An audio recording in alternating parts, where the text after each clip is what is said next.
Have you ever trusted someone and later realized they were completely wrong for you? The scary part isn't that they fooled you. It's that your brain helped them do it.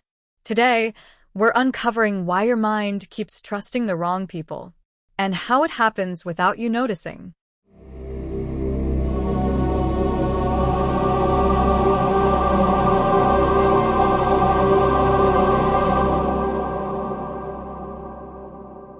Number 1. Your brain is wired to trust what feels familiar. Not what is healthy, not what is right, but what feels known. Imagine meeting someone new, but something about them feels strangely comfortable. The way they speak, the way they react, even the way they argue. It reminds you of someone from your past. Maybe a parent, maybe an ex, maybe a childhood dynamic you grew up around. Your brain quietly whispers, "This feels normal." And normal feels safe, even if that normal once hurt you. The problem is your brain doesn't measure safety by quality. It measures safety by predictability. If it has seen the pattern before, it assumes it can survive it again. So you mistake familiarity for compatibility, and you mistake repetition for connection.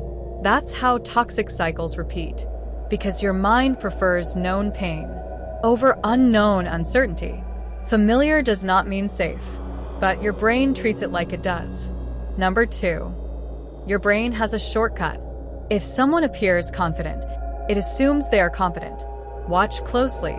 A person stands straight. They speak clearly. They don't hesitate. They don't second-guess themselves. Your brain feels relief, because confidence signals control, and control signals safety. But here's the dangerous part. Confidence is not proof of intelligence. It's a performance of certainty. Your brain evolved to follow leaders.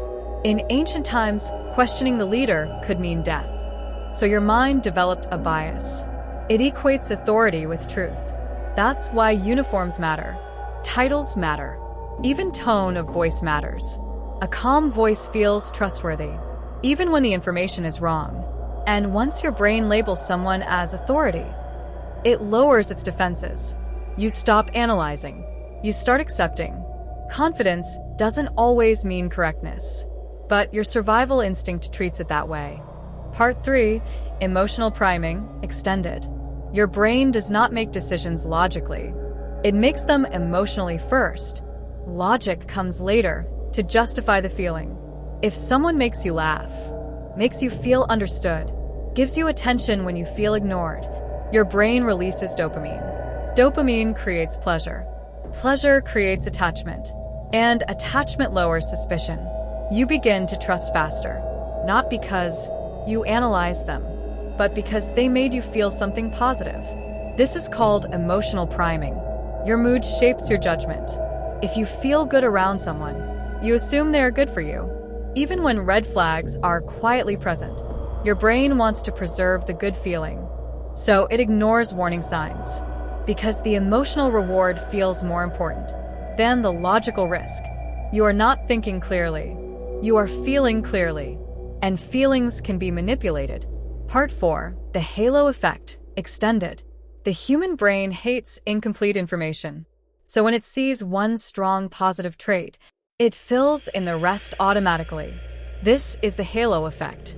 If someone is attractive, your brain assumes they are kind. If someone is wealthy, you assume they are intelligent. If someone is successful, you assume they are trustworthy. One visible trait becomes a mental shortcut. Your mind builds a full personality based on a single highlight, and you don't even notice it happening. It feels natural, but it's projection. Your brain is completing a story without evidence. It prefers a clean narrative over uncertainty. So instead of asking, "What proof do I have?" you assume, "They must be good." And that assumption can cost you. Part 5, fear of being alone, extended. Sometimes you don't trust the wrong person. You fear losing them. Loneliness triggers survival anxiety. Your brain interprets isolation as danger. Thousands of years ago, being alone meant vulnerability. No protection, no tribe, no safety. That ancient fear still lives inside you. So when a relationship feels unstable, your brain chooses attachment over accuracy. It tells you, maybe it's not that bad. Maybe I'm overthinking.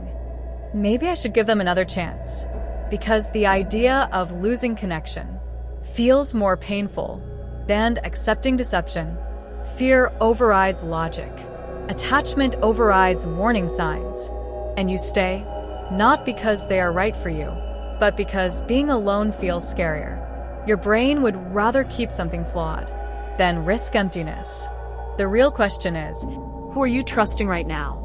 and is it logic or impulse making that decision? Subscribe to Hidden Impulse, where we expose what your mind hides from you.